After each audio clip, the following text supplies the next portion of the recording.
Hi, I'm Marlene Gabauer from the Geek and Review podcast, and I have Nikki Shaver here from Legal Technology Hub, and she's going to tell us some exciting news about fund formation, right? That's right, Marlene. So, one of the key problem areas for large firms in particular over the past years has been automation in the private markets or funds practices, especially around fund formation and fund management. Many of the processes in these areas are highly manual and repetitive, such as the negotiation of side letters and the most favored nation election process, which can be real loss leaders for law firms. They're also risk prone areas since they involve associates doing things like copying and pasting key information manually.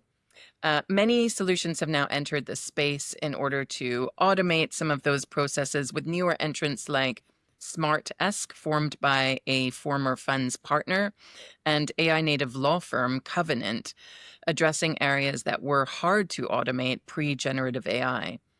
At LTH, we've just released our newest premium category, which is for fund formation.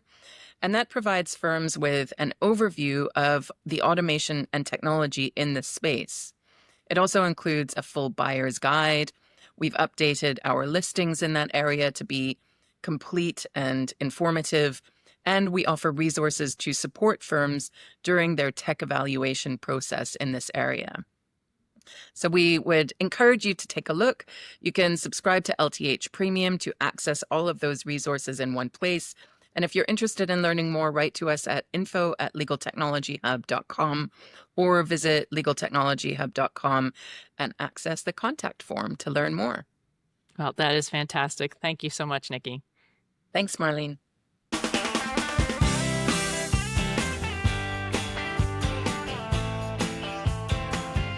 Welcome to the Geek and Review, the podcast focused on innovative and creative ideas in the legal industry. I'm Marlene Gabauer.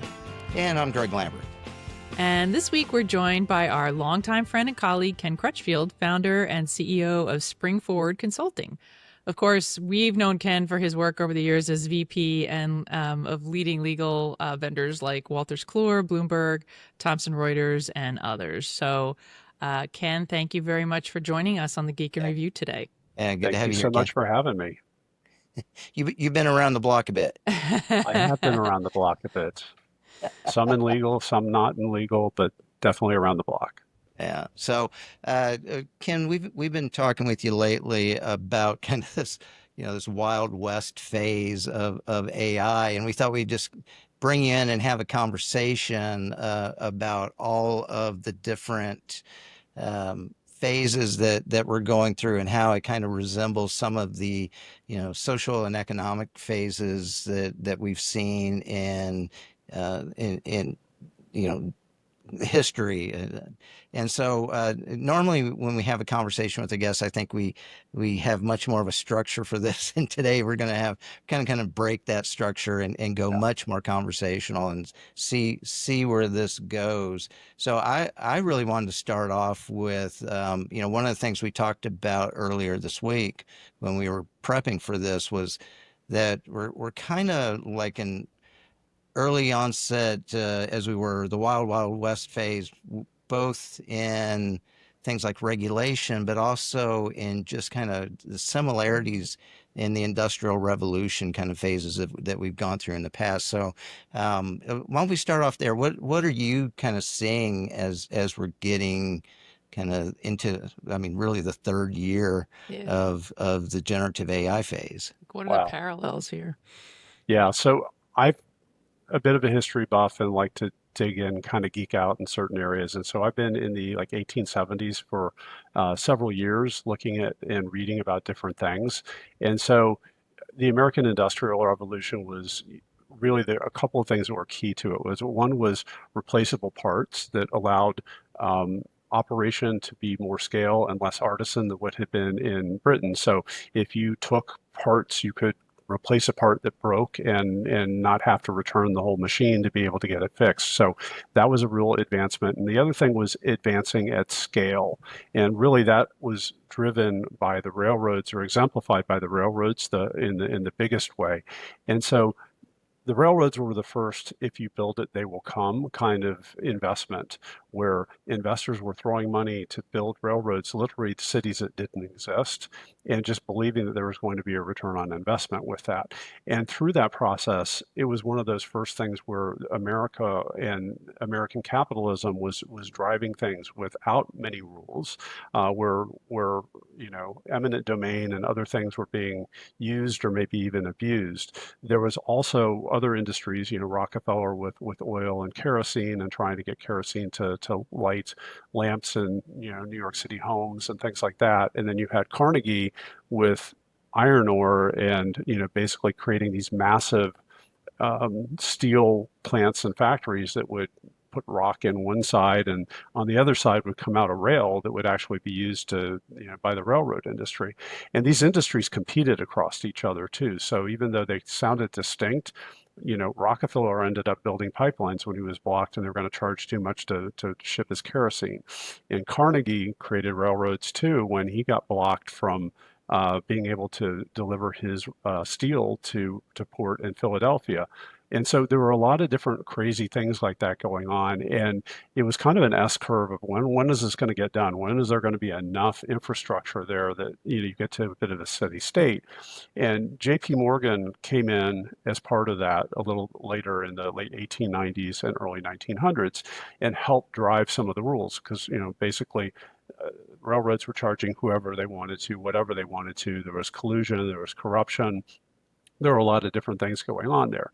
And what I take away from that, and a couple of other stories, we can talk about Microsoft Windows maybe later on operating systems. But my point in this is really that there are a lot of things that play out where we're in uncharted territory with AI, but there are some patterns and some things that have happened in the past that if we're thoughtful about them, it'll help us inform decisions that we make, how we interpret what's going on. And I do think that even with the current administration, a lot of the things to deregulate and everything and to re-regulate and to open certain things up and to support energy consumption for giant data centers that are going to push AI is because we're operating at massive scale again, and the United States policies are driven towards making sure that the United States leads in AI. Mm-hmm. Yeah, it's. I was thinking. I saw JP Morgan's name somewhere recently, and it was when I was actually traveling to Ireland, and I went to in Belfast. I went to the Titanic Museum, which was really interesting because it was from the builders of the ship's point of view, but the person that financed that was JP Morgan. Wow! So that was Wow! I was trying to think where did I just see him? Well. Since we really do have an administration, for better for worse, and maybe it's good at this point in the phase of saying we're not going to really put a heavy hand in regulation, but rather we're going to push so that America leads in the AI front of it, and so that the chips are developed here and sold and I guess and that's where we're going to regulate is who we can sell those to. But with the whole design that in the international scope of things, America should be the leader and everyone should follow what we're doing. So how do you see this playing out? Do you see it as a nation versus nation kind of thing? Or do you see it developing a different way? Yeah, a great question. I think one thing that's an observation is like the CHIPS Act and things like that, that we're looking to strategically move and source more of the computer chip supply to the United States actually happened in the prior administration. So there are some of these things that are going across administrations because I think they're recognized as being more strategic. The one thing I would say, there's a book by a gentleman named Sean West called Unruly that I'm in the middle of reading Sean has right been on our now. We podcast. had Sean on the podcast a few weeks ago. Yes. Okay. Excellent. Well, my quick interpretation of what he's saying is, the 80s and 90s were kind of a win-win era where, China was growing their manufacturing. The United States companies were saving money by outsourcing manufacturing, becoming more profitable, and being able to sell to a broader middle class around the world. And with that, laws from the United States and business practice from the United States became a little more pervasive across supply chains and across the world.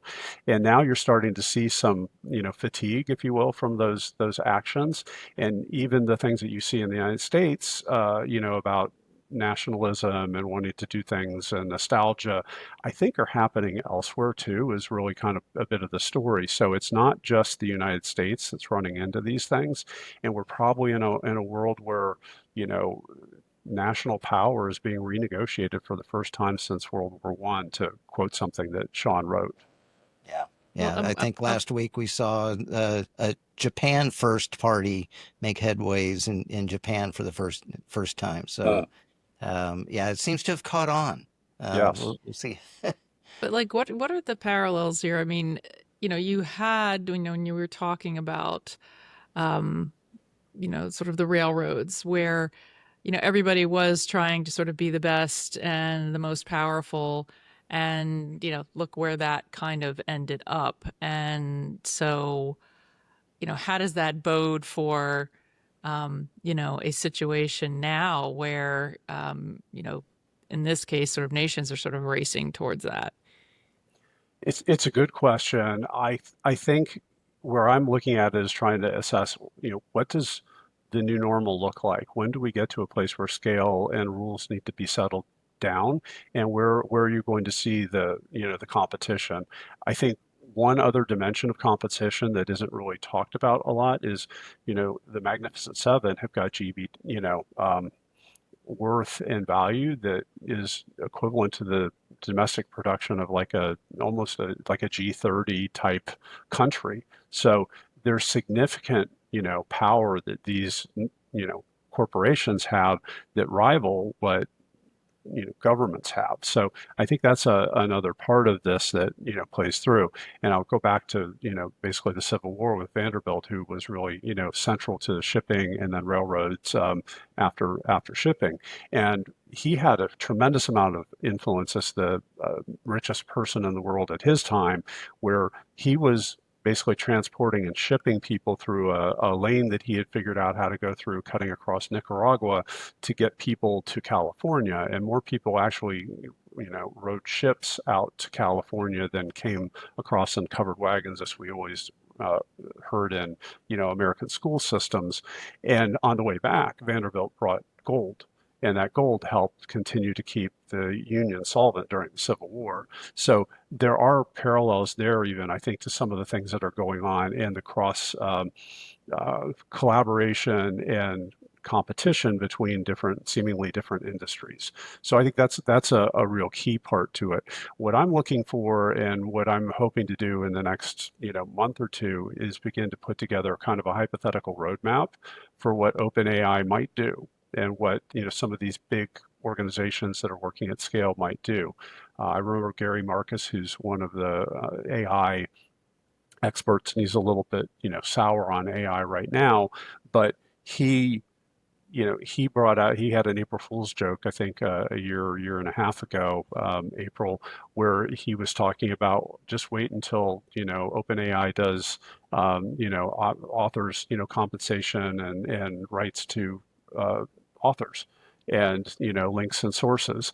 And there are links and sources right now that are part of ChatGPT that didn't exist 6 months ago.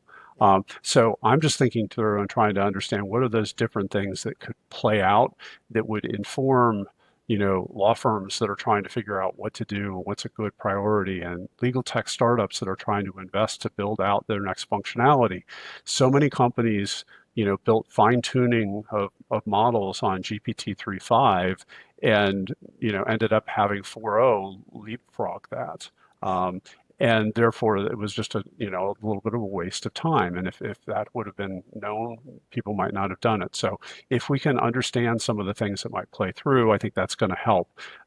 One example that I'm thinking through are the different roles that can play. So what if you had a one-to-many and many-to-one with ChatGPT or Perplexity or something where you have multiple people talking to and asking questions on the same thread, like Slack. That was something that was going on in a LinkedIn post recently. And then the flip side, with what Sam Altman's talked about with we don't have privilege and other things, which there's a whole backstory to that. What if you had different personas for your chat GPT? If you're asking medical questions that are personal, maybe HIPAA rules might apply, and there might be an MD style interface where if you're talking to a lawyer, it's different, or if you're talking as a therapist or just asking general questions, you've got different roles and personas all in your same chat GPT. So those are things like that I think are healthy to be thinking through and saying those are plausible. What if those happen? Would it make sense for me as a technologist to try to build that, and recognize and wake up one day and it's all changed because it's embedded in the scalable systems. So Ken, you raise a good point, in terms of the what ifs and how things are happening quickly. And I think again to, your example where, eventually shipping was regulated, railroads were regulated, but that was, they were slow going. Like, the regulatory bodies could keep up with that. Yep. And here we're in a situation like how do we figure out how to regulate when we're not even sure what's on the horizon, and then the horizon sort of shows up in the next 2 or 3 months. Yeah, it's a good question. I do think that there were a lot of things that were completely unregulated. There was no, if you wanted to blow up a mountain to try to put rails down, you just did it. And there wasn't really much concern as to who owned the land. Was it owned by the government? Was it owned by somebody else? If there was nobody there, it just happened. And I think that's kind of illustrative of, some of the things. Uber didn't get permission and go say, hey, before we, start doing Uber, this great idea, let's go get permission from the New York Medallion, taxi medallion and taxi association, whatever it's called, before we did it. They just did it. And then they dealt with it later when they had a little bit more power and they had the backing of consumers behind them. And I think that's a lot of what's going on now. But there's enough big players involved and there's enough visibility that I think you're going to see more lawsuits and things that will probably get settled out of court oftentimes, particularly around copyright and theft of data or, fair use or whatever it's going to be interpreted as. Yeah. The decision a few weeks ago with Anthropic, where a judge basically said it is okay that you basically stole all these copyrighted materials because the output that you're doing is significantly different than the material itself. So let me pull back onto your experience of working with legal information vendors for so many years. Um, the amount of content that is currently held and just tightly possessed by essentially a handful of big legal vendors is really the source material that enables them to produce great products and to be such big, powerful players within the industry. If for some reason the AI systems were to just gobble all that up and be able to be your own Wolters Kluwer or TR or Lexus or Bloomberg, and we apply the same standards to that, well, it's the outputs are really kind of completely different. If you were back leading one of these companies, what would be your biggest concern as far as protecting your IP? One thing I would do is, before ChatGPT 3.5 Turbo came on and everybody's aware, there were a lot of organizations that would put information, allow Google to index it so that it was discoverable and findable. I think Now, after this, you're going to see contract law play out a lot more in licensing terms and conditions for access to information. And you might see things no longer be published to be indexed or discoverable and things like that. So I think that's one place where protecting content is going to be important. The second thing is, I think Thomson Reuters had said a few years ago, right before all this happened, they had 250 editors writing and helping improve and find parallel citations and things like that to improve key cite. And that's a fair amount of work. Now, maybe that could be done in an automated way without that much more efficiently, but it's still, if it was 90%, of the work goes away, that's still 25 people working for several years full time, trying to do that work. So I think there are places like that where we have to recognize the potential scale of what may exist and where there's proprietary information. But I also think you got to look at it and say, what's the future state? What's the eventuality, and how long is it going to take you to get there? Is it a couple of years? Is something like mid-page, for example, going to be good enough? Is the case law that is on LII or from the Harvard project or other things, does that give you good enough results, or do you really need to have the combination of that case law with the structure and the citations and the page numbers and access to code and regs and the specific acts, and understand the context of when is the issue? Was the issue in 2012? Okay, well, what did the law look like in 2012? Those are all things that lawyers need to know. And I think there's going to be varying degrees of scale of what systems are going to be able to do. And it's going to, if I were CEO of one of those companies, I want to look at that really soberly and say, is there a good enough solution that's going to be out there in 2 years? Or, do I have enough of a moat that's going to keep me, solid and protected for a decade or longer? And given your experience on the vendor side of the house and sort of what you're seeing now, I'm really curious to get your insights on how vendors are navigating the challenge of fitting into highly customized firm ecosystems. I mean, there's a number of hurdles. There's a desire for interoperability. There's is it going to support the billable hour, or is it going to hurt the billable hour? And how does the firm feel about that? And I'm curious, like, what are you seeing, or what have you seen that that's happening on the vendor side? Right. Well, I think big firms want it the way they want it. So that's, I think, one of the challenges, and they often, their standard is perfection, even if good enough could be good enough. So I think that's one balance, and I think a lot of, especially startups, underestimate what it takes to get access to these firms. So part of my advice would be, consider mid-market firms if you're looking at law firms, or is there a corporate legal angle that you can go after? Because just the standards that are being required for SOC 2 audits and conforming with policies of corporate clients are pretty significant. The other thing that I think is that there is that whole infrastructure of what a firm has in terms of its back office. And if you want a 360 view of clients, and a lot of clients want that, and I think a lot of firms do if they are effective at cross-selling or want to cross-sell, you really need to have a little bit more homogeneity in how things work. So that demands more integration.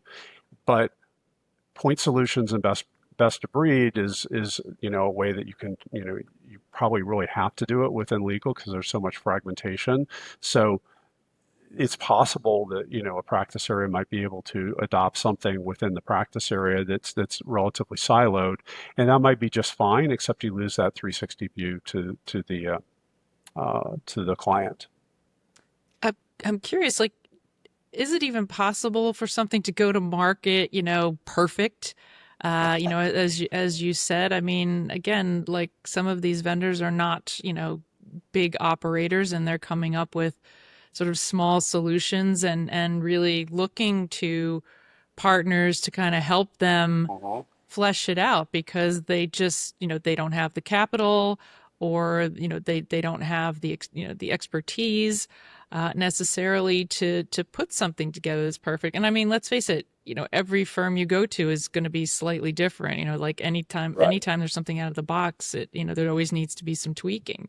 Yeah. So, are these expectations even reasonable? And, if not, what do firms need to do about that? I I'll answer. So one of my observations is I'm just trying to understand how many things are truly game changing. I think there's a lot of incremental solutions out there. There are things that can be automated. Getting rid of the 20 to 30% of non-billable time that can be squeezed out without affecting the billable hour. That's great. Being able to automate part of a process, maybe in an SEC filing or other things, awesome. But I'm really not even hearing, even like with Harvey and others, what are the specific things that are repeatable that everybody's saying, I got to have that. And my frame of reference for this is, dating myself, I started in 1982 at Lexus. And at that time, Lexus salespeople could still knock on a law firm's door and never heard of Lexus. And it was back when you could literally walk out with a signed contract because it was so game changing what they were doing. What do you mean I can search this, show me this, Boolean search. Wow, if I would have known this, I would have won that case. Those sorts of things are what I think, people have kind of hyped about what AI can do, but we're not quite I'm not seeing a lot of those that are, that killer app yet. I think there's a lot of incrementalism and a lot of things that show promise long term to do that. But it may be a little bit larger investment and a longer runway. And that, I think to the point that Greg and I have been talking about crystal ball questions from a few years ago, is there going to be some winners and losers? Yeah. Since Ken brought that up before you jumped on, Marlene, we were reviewing his crystal ball question from a legal tech from 2022, so pre-Chat GPT, and Ken was very on point with saying that there's some AI technology that's coming around that's really going to help. I think at that time it was like unsilo a lot of information that was going to be able to let us kind of get the free flow of information. So, Ken, what stock do I need to pick for next year? I don't know. I think my answer was sufficiently vague and I said AI, so it sounds like I was smart. Yeah. I was talking with somebody actually earlier today, and we were talking about just the amount of AI products that people are knocking on law firm doors today trying to sell. And I think when you said these are not huge game changers, these are kind of point solutions that fix incremental things. And it's interesting because the person had framed it as this was that I've got these vendors that are selling me these software packages that are actually just one little slice of a software package. And I need that whole package, but I can't buy like 23 point solutions in order to get most of that package. So how do you see things changing, or do you? Is it through consolidation, or do you see there's going to be a new Google type entity that comes in and figures it out for law firms? Right. So an observation since, we talked at AA, Greg, was I looked at all of the different, booths there, and Lexus had AI fairly prominently highlighted, and one or two others had AI mentioned on their banners. But if you went through and looked, by and large, AI was not the headline. Um, Thomson Reuters had co-counsel, Wolters Kluwer had Vital Law and their Vital Law AI, but it's kind of fading into being like an expected component of what's there. But I didn't really see anybody jumping out and saying, here's something dramatically new. So I do think that there's going to have to be a little bit more stitching together, integrating, pulling together things to do more complete workflows. And some of the really large firms that are doing things that are custom with Harvey, that's my outside in perception. You know, that's not repeatable yet. So I think that's really one of the things that I'm looking to see is how far do you have to go with that? And there are some really good products out there if you can get adoption, but adoption isn't always easy. Yeah. What do you think about um, a company like Microsoft coming in and buying a Thomson Reuters? Yeah. So Um, I think Microsoft's market cap is 50 times what Thomson's is. So more or less the last time I checked. So I think there's interesting things like that when I talk about the railroad analogy and doing things at scale that if data really is the new oil to quote Damian Reel or others that have used that as an analogy, um, it's something that is going to be either accessible and discoverable and found, or they're going to acquire it. They're not going to let somebody get in the way, if you will, of the railroad coming down and getting from point A to point B. So I think that things like that are the sort of things that I would encourage people to not get overwhelmed with, but have on their scenario map as to what if, because I don't think that's too unrealistic. I have no knowledge, but it just seems like intuitively that there would be somebody thinking and asking those questions of are there data sources in particular industries or areas that have pervasive, important, deep vertical like medical or other things, and does it make sense to go after that data? let me follow up on that with something else that I heard recently, and that was when it comes to the information, and the person I was listening to was talking about the press, about news, and that they foresee that we may end up with this almost Medici type of environment where we have just a few families that are running the whole of the industries. Now, The family, families Greg. It's could the be family. nation states. So it could be, and I think the way that he had phrased it was, there would be a conservative view of it, a liberal view, an American view, a European view, a Chinese view, and that we would have this kind of information that is being set up and presented in a certain way based on the audience that we want. So, do you see potentially something like this happen? I mean, we always talk about the big two in legal, but do you see that even kind of getting even? Maybe legal's not even the main focus anymore, that legal's just a piece of these pies, and that the information starts getting categorized into certain groups. Yeah, I can say like my wife and I have entirely different Facebook feeds. It's like we're on different planets. They're so different. And so I think at the big social mass market, you may end up having some of those tendencies that just kind of play, especially as they're learning and having a feedback loop. But in the legal space, I feel like there's so much investment, so much fragmentation, so many different solutions and different things to attack that I kind of feel like that's a long ways away. Um, going back again to another kind of industrial revolution area when Rockefeller had 90% of the oil market locked up. There was still 10% that was doing very unique and different things like creating machine oil to keep machinery working and things like that. And he did not have a play in Texas. Like Texaco or Chevron out in California, and it was there's an argument to say that the point where his company was broken up and his monopoly was broken up was right at the time that it was going to be broken up naturally by competitive forces. So I kind of bring that back and say, I think, the Thomsons, the Bloombergs, the Lexuses, the Wolters Kluwers, the Laterras, the iManages of the world, I think they've got really strong positions, and I think they're going to continue to have strong positions. But there's so much more that can be automated, changed, and tools can be applied that I think you're going to see a lot more companies before you see a lot less. So expansion then contraction. Yeah.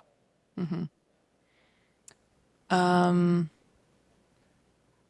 I wanted to talk a little bit about data hygiene and how that impacts AI implementations in legal. Um, again, I think that some of the tools we have fantastic capabilities, but it's oftentimes these products don't have access to the data that they need because either it's unstructured or because they are not allowed access. Um, what, if anything, are you aware of that firms are doing to clean up their data to make it accessible and actually working with their clients and their security teams and their risk departments to actually allow it to be accessible? Right. And can you repeat Georgie's question that she's throwing in the background there? I know. I'm gonna put me on mute right now. Yeah. All right. Now, I think well, let's helicopter way down from the big picture that we've been talking about. And I think one thing that any organization can use as a direct piece of advice is focus on your data.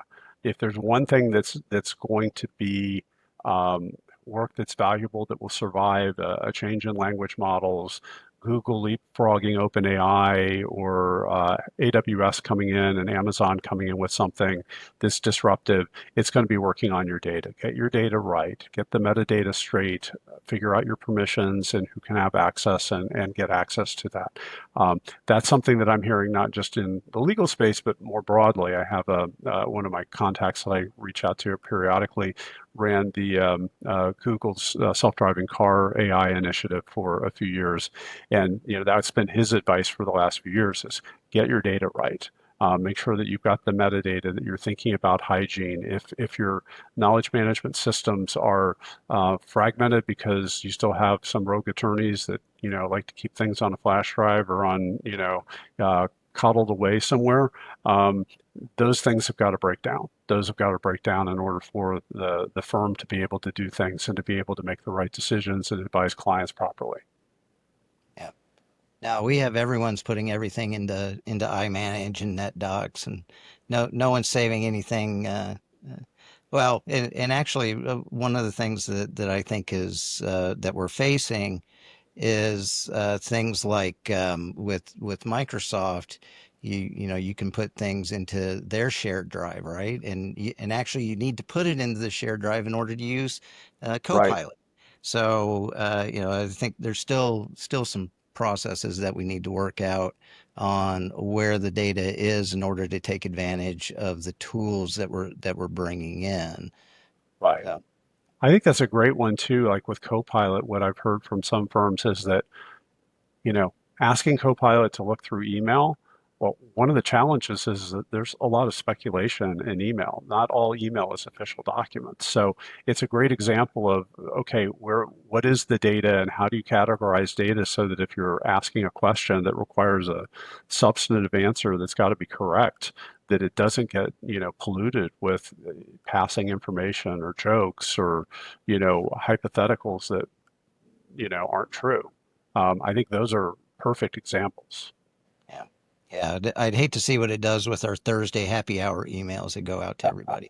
So, well, let me ask you about the vendors that most law firms deal with, and that everyone. I think we spent the last year and a half. Everyone added AI to whatever the end of their product name was, and that was great. Everyone, I think it was a good experimental phase, and I think a lot of us were ready to experiment and having fun doing that.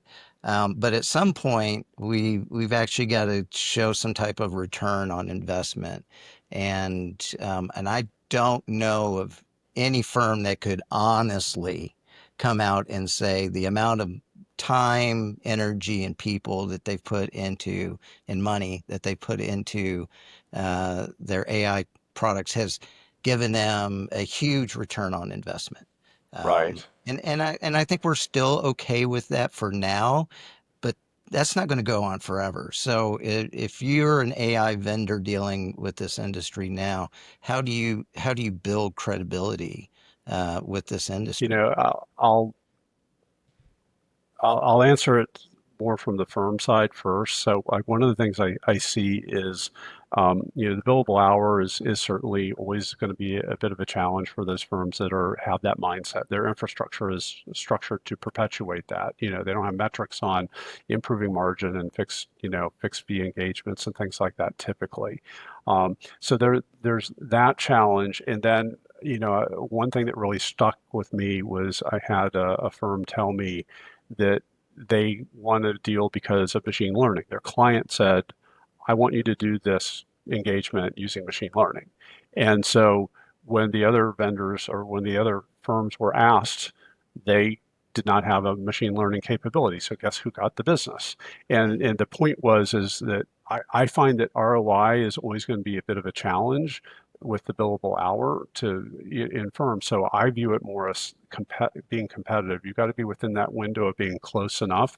Some firms are going to be technology leading and want to be that way, and they're going to be out in front and do some of these things because that's part of their reputation. And then there's going to be the other ones that are going to have to be fast followers, because when clients shift from saying don't use AI or don't use machine learning or don't do this to do this, I expect you to do this. Now it's professional misconduct, or it's outside of our engagement policy if you don't use AI or if you don't do these certain things. I think that switch flips like that, and I think that's going to be something that's going to be very important and for firms to gauge on. On the vendor side, I do think it is going to be a kind of a let's kind of pause and catch up here a little bit, because there is so much going on with, ChatGPT agents and other things. You've had a lot of people hyping agents, but, now ChatGPT can log into your Thomson account or your Lexus account and do certain things on your behalf. So I think there's a little bit of, step back in retrospect and, and also just focus. Don't try to cover the waterfront and do everything. Focus and solve a specific problem. Build out from that. Build out again. Build out again. And if you have to go deeper and then deeper and deeper, that was one thing I learned when I was at Bloomberg. Some of the people in New York in the financial side were like, if you go after something, go after it. And if it doesn't work, go deeper. And that was one of the things I really liked about Bloomberg, is that they were willing to, not give up. They would play the long game. They wouldn't just stop after one release like a lot of publicly traded companies will. They'd go deeper and they'd dig and do a second and a third and a fourth release. I'm curious, Ken, I read something the other day, and instead of ROI, it was ROE. So it was return on experience. And I'm wondering if firms or organizations are actually sort of measuring or really care about this. But like you're talking about, the workflows being more seamless and possibly this is non-billable work that sort of, it's just making stuff easier, maybe even administrative stuff, making it easier. Is anybody kind of looking at this and making determinations sort of based on those type of metrics? It's a good question. I kind of rephrase it and say it's the new cost of doing business. So I'm trying to, my mind's going to automotive analogies in the early days of automobiles. And, automobiles took a lot of, you wanted to drive a car. Okay, cool. It's really beneficial, but you better be strong enough to do the self-start crank. I know my great grandfather broke his arm trying to start a 1916 Mitchell, which was a GM acquired company that doesn't exist anymore. So there are different things that you have to put up with to learn if you know that this is the promise, the future, and the future state.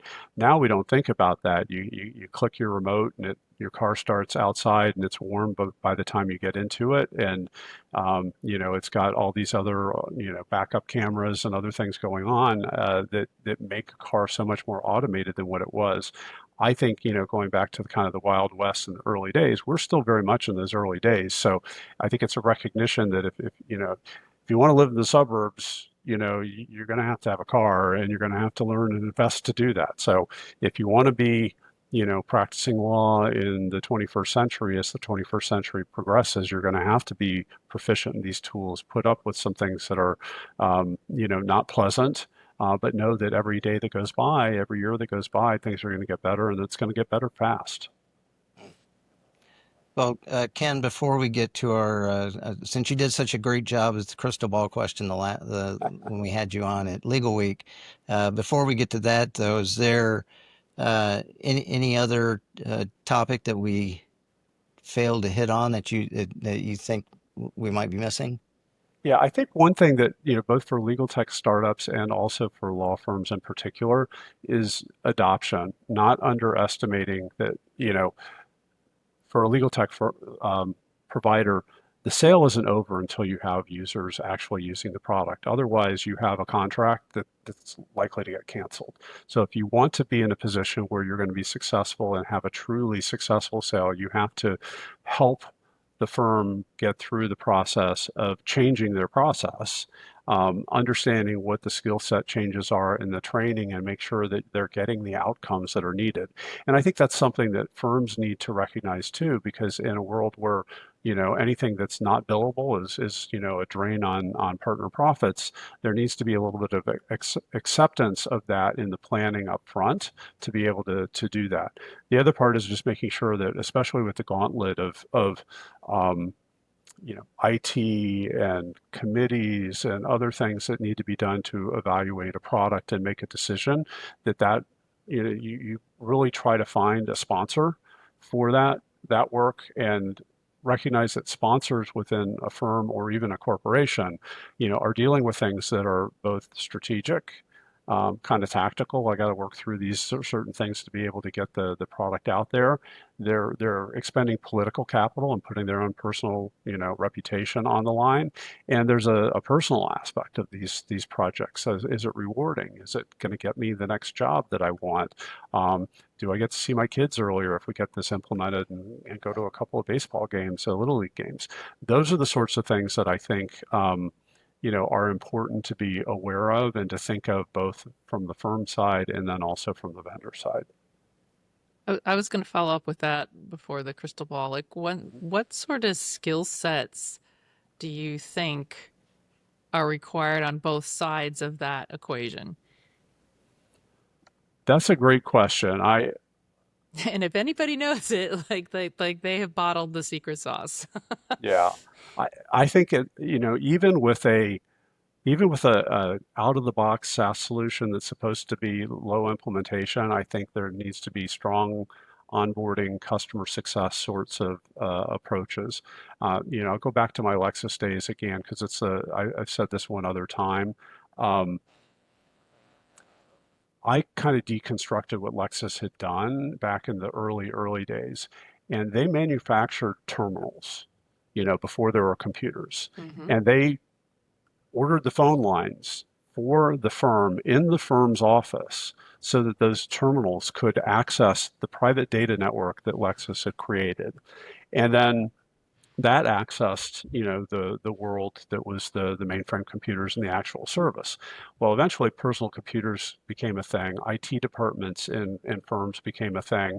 You didn't need the phone lines anymore. The internet replaced the data network. There were a number of things that did, play through, but that was a full service, complete thing to be able to adopt. And you even had Lexus reps back in the day that, had an office in the firm that sat there 8 hours a day and we're on the beck and call to be able to help. And so those are the sorts of things that I think, if we're really looking at how do we get somewhere, we should be thinking about models, maybe not that extreme, but what we need to be thinking about on both sides: what does it take to adopt? And there's probably a cost and a charge for some of that work to truly get to adoption with some of these solutions. I think that's a great answer, because, I think that's sort of one of the things that I think people just sort of assumed for a long time, that, like, okay, we got the contract, and and it's in, and now people are just going to use it. And we have Right, found that is not always the case, despite everybody's best efforts and testing and whatnot. So right. very good. It seems we have lost Greg momentarily. Okay. We'll see if he gets back. But in the meantime, I will ask you the crystal ball question. And since we've been saying, this stuff is happening so fast, certainly don't go out the next few years. Maybe we should just do the next few months. And there's Greg. Hi, Greg. Hey, So, something happened on my what end. should firms, vendors, the industry in general, what should we be thinking about? I think we should be thinking about, focusing a little bit more on fewer tasks, fewer, pilots, and trying to get a few more of them, really kind of progress them further. I think also just stepping back and looking at things like, work on your data, things that will be universally beneficial to whatever solutions you select and whatever solutions went out in the marketplace.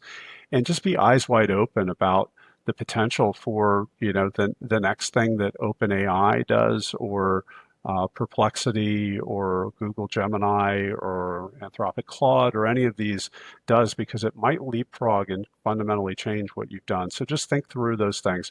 I'm actually going to try to write an article in the next month or so, highlighting a few things that I think might be realistic in the next 18 months to 2 years for these large language model companies to actually do and deliver on, that might help people with a more concrete guide and checklist of things to consider.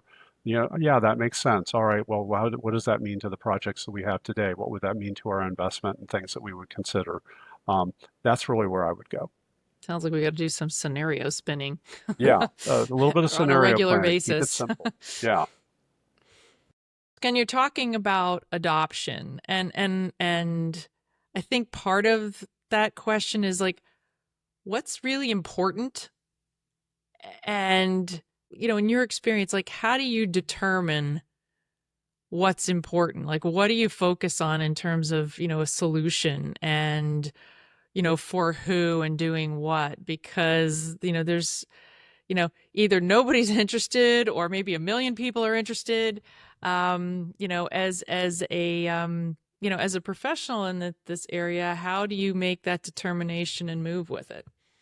So I think this is an art that's so straightforward but hard at the same time, is think about those things before you decide to pursue a project or to buy. What would success look like? In a firm, make sure you've got some leadership skin in the game on it. I think that's really important. Otherwise, it's like pushing a rope. You're pushing and trying to sell something instead of having the organization want to buy it and pull it in. And I think that's really an important part, as you look at what are those metrics that really matter. And if those metrics don't matter, then maybe it's not time to do the work or to do the project, aside from that argument of, well, what happens when all of our competitors have this and our clients start asking for it, then what?